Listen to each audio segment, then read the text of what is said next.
अस्सलाम वालेकुम बच्चों। आज का हमारा टॉपिक है वाच्य। एग्ज़ाम में इससे क्वेश्चन आते हैं और शायद ये 4 मार्क्स का आता है। चलिए देखते हैं वाच्य कितने प्रकार का होता है। वाच्य वाक्य का प्रकार है, यानी वाक्य का वह प्रकार जिसमें प्रधानता को आधार रखा गया है। यानी जिस वाक्य में कर्ता प्रधान हो, कर्म प्रधान हो या क्रिया प्रधान हो, यानी कौन सी चीज़ उसमें प्रधान है, इस तरीके से जब हम किसी वाक्य को देखते हैं तो वो वाच्य कहलाती है। और वाच्य होते कितने प्रकार के हैं? वाच्य 3 प्रकार के होते हैं। अब अगर हम वाच्य की परिभाषा की बात करें कि वाच्य की परिभाषा क्या होती है, तो देखिए, क्रिया का वह रूप जिससे पता चलता है कि वाक्य में कर्ता, कर्म या भाव में से किसकी प्रधानता है, वाच्य कहलाता है।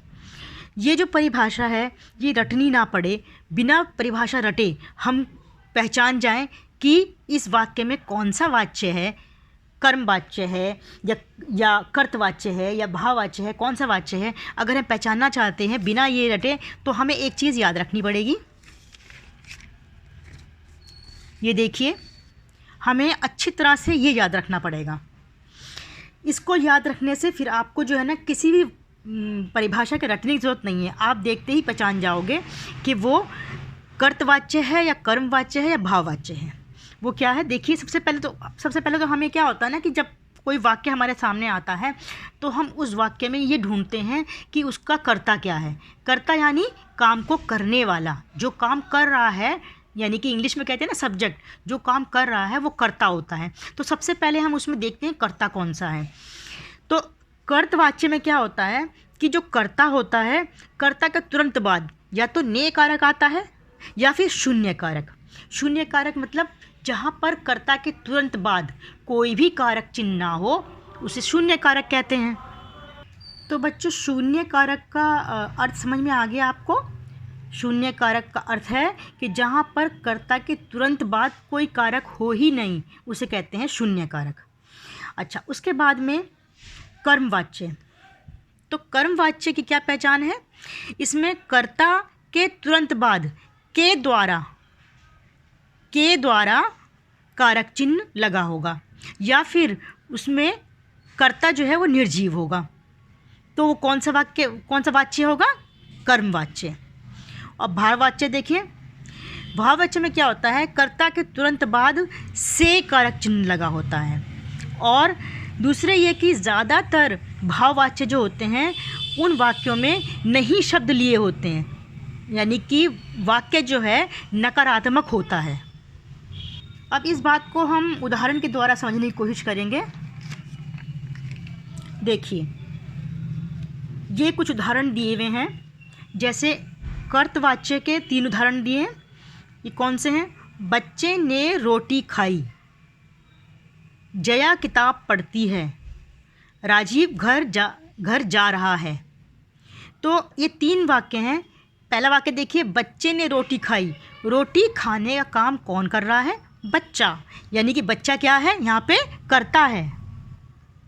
बच्चा यहाँ पे कर्ता है, जिसे सब्जेक्ट कहते हैं इंग्लिश में। तो कर्ता को तुरंत बाद क्या आया है? ने कारक आया है। तो इसका मतलब कि ये वाक्य कर्तवाच्य है। दूसरा देखिए, जया किताब पढ़ती है।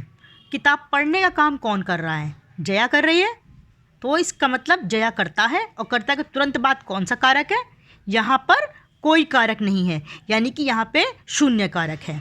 तो जहाँ पर शून्य कारक होता है वहाँ पर भी कर्तवाच्य होता है।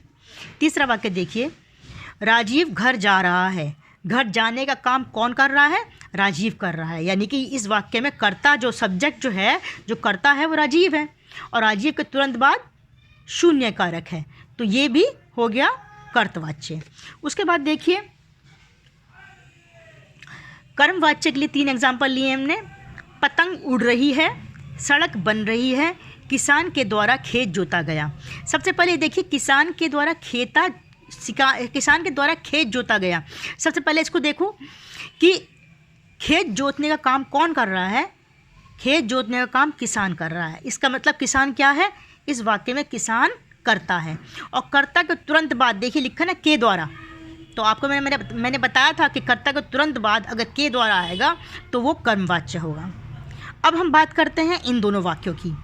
पहला है पतंग उड़ रही है। देखिए पतंग उड़ रही है तो पतंग खुद तो नहीं उड़ रही, पतंग को किसी मनुष्य ने डोर में बांध के कोई उड़ा रहा है या फिर उसे हवा उड़ा रही है। पतंग खुद तो नहीं उड़ रही है ना। तो पतंग को जो उड़ाने वाला है वो कोई ना कोई मनुष्य है। तो मनुष्य का यहाँ पे लोप हो गया है, मतलब मनुष्य यहाँ पे है नहीं, गायब है। और दूसरा है सड़क बन रही है। अब सड़क बन रही है तो बना तो कोई और रहा होगा, कोई मनुष्य बना रहा होगा, सड़क अपने आप तो नहीं बन रही है। इसका मतलब जो भी सड़क को बना रहा होगा वो करता है और वो इसमें गायब है। या अगर हम ये भी कहें, मिसाल के तौर पे हम एक मान लें कि चलो ये जो है ना इस वाक्य में पतंग करता है और सड़क इस वाक्य में सड़क करता है। अगर हम इनको कर्ता मान भी लें कि पतंग करता है, हालांकि ये पतंग जो है कर्ता नहीं, ये कर्म है, क्योंकि हम बोलेंगे उड़ रही है क्या पतंग, बन रही है क्या सड़क। तो ये इस वाक्य में पतंग और इस वाक्य में सड़क कर्म है। तो अगर हम इसको कर्ता मान भी लें तो पतंग सजीव होती है? नहीं, पतंग जो है निर्जीव होती है, यानी कि बेजान वस्तु है पतंग। तो जहाँ पर बेजान करता हो, निर्जीव करता हो, वहाँ पर भी कर्मवाच्य होता है। देखिए मैंने आपको बताया था ना कि जहाँ पर कर्ता के तुरंत बाद या तो के द्वारा आ जाए या फिर निर्जीव करता हो, निर्जीव मतलब बेजान, तो वहाँ पे क्या होता है? कर्मवाच्य होता है। तो इस तरह से ये तीनों जो हैं कर्मवाच्य हो गए। अब देखिए आगे, भाववाच्य के दो उदाहरण लिए हमने। रोगी से बैठा नहीं जाता, ठीक है। तो यहाँ पर बैठा किससे नहीं जाता है? रोगी से, ठीक है। तो रोगी जो हुआ वो कर्ता हुआ और कर्ता के तुरंत बाद से कारक लगा है। तो मैंने आपको बताया था ना, कर्ता के तुरंत बाद अगर से कारक लगा होता है तो वो क्या होता है? भाववाच्य होता है।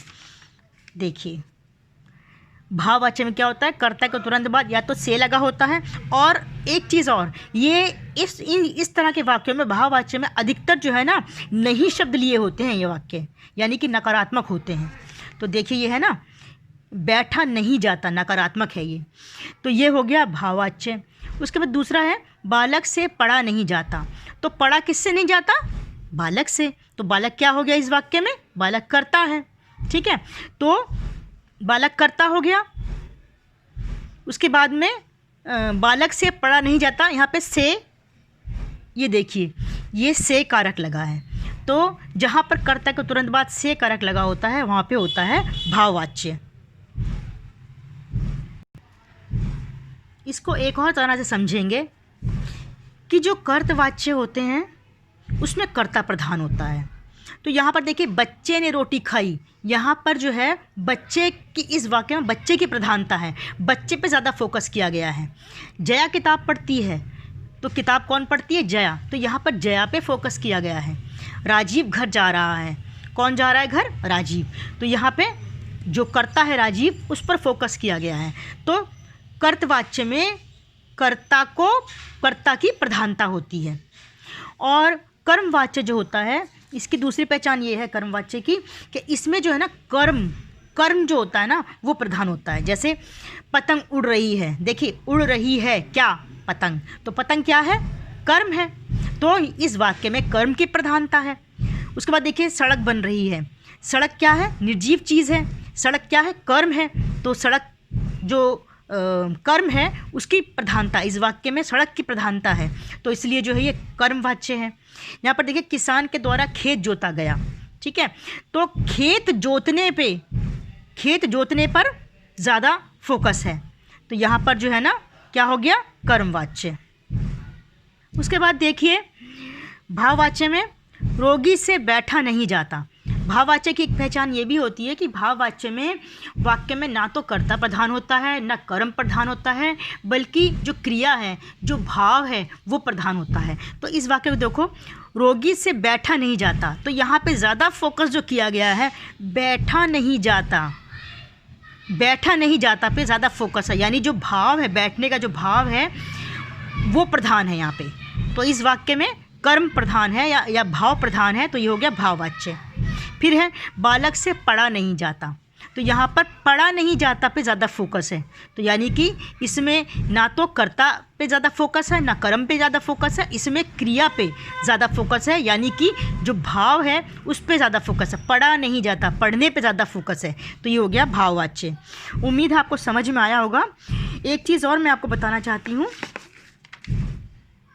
अगर एग्ज़ाम में ये क्वेश्चन आ जाता है कि आपका जो कर्तवाच्य है उसमें क्रिया कौन सी होती है, या कर्मवाच्य जो होता है उसमें कौन सी क्रिया होती है, या जो भाववाच्य होता है उसमें कौन सी क्रिया होती है, तो आप किस तरह बताएंगे। देखिए, जो हमारा कर्तवाच्य होता है उसमें सकर्मक और अकर्मक दोनों क्रिया होती है। जैसे एक आपको मैं उदाहरण बताती हूँ कि एक वाक्य है, बच्चे ने सेब खाया।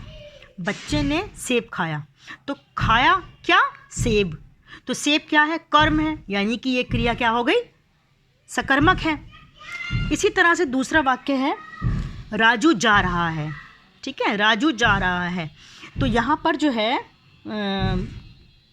जाने का काम कौन कर रहा है, राजू, और इसके अलावा इसमें कोई कर्म नहीं है। कौन जा रहा है, राजू जा रहा है, लेकिन उसके अलावा कोई जवाब नहीं मिल रहा, इसका मतलब इसमें कर्म नहीं है। तो ये सिद्ध हो गया कि जो कर्तवाच्य है उसमें क्रिया सकर्मक भी हो सकती है, अकर्मक भी हो सकती है। देखिए, आपको जो मैंने एग्जाम्पल दिखाए थे इन्हीं को देख लीजिए। यहाँ पर देखिए, बच्चे ने रोटी खाई। ठीक है, क्या खाई, रोटी, यानी कि इसमें कर्म है, तो ये वाक्य हो गया सकर्मक। ठीक है, और घर जा रहा है, घर कौन जा रहा है, राजीव, यानी कि इसमें कर्म नहीं है, तो ये अकर्मक हो गई। तो इससे साबित हुआ कि कर्तवाच्य सकर्मक भी हो सकते हैं और अकर्मक भी हो सकते हैं। उसके बाद देखिए, कर्मवाच्य जो हैं वो सकर्मक होते हैं। देखिए, ये तो नाम से ही जाहिर हो रहा है कर्मवाच्य, यानी कि उसमें अगर कर्म होगा तभी तो कर्मवाच्य है ना, और अगर कर्म होगा तो क्रिया सकर्मक कहलाएगी।